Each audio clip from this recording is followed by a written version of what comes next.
Niyazwa insizwa zakithi. Ungabi nandaba insizwa yakithi ukuthi awukho phambili. Ungabi nandaba ukuthi awukho phambili mkhaya.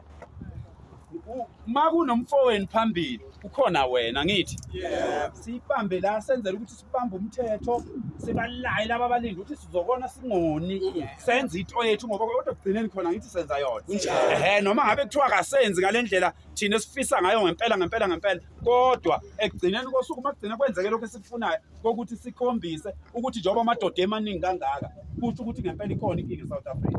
Ngoba njengoba amadoda emaningi kangaka kusho ukuthi amadoda awasebenzi.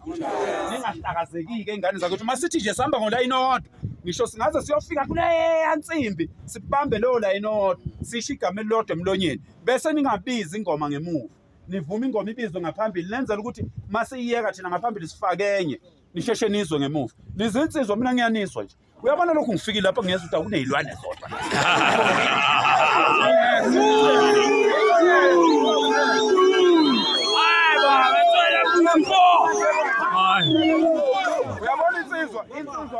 uma mina ngihola ifika elikhulu mina lapha eSouth Africa fanele ulalele le insizwa le bese kuthi le ilalele mina bese kuthi le ilalele le bese kuthi le ilalele le siyoshintsha yodwa sonke mangabe ngibeka ubhoko phansi la ubona kuhlale phambi kwakho bambe ehlombe uhlale phansi same time singabuzi uzobona sesifile ukuthi awukade kufiwa sayi ukuthi ulokubuza imibuzo uhambe eceleni nalabo abamafoni nishuthe niqede ngoba laba abashuthayo basemthethweni weyinsizwa ngithi laba abashuthayo basemthethweni vele lama video nizowathola lapha ku TikTok.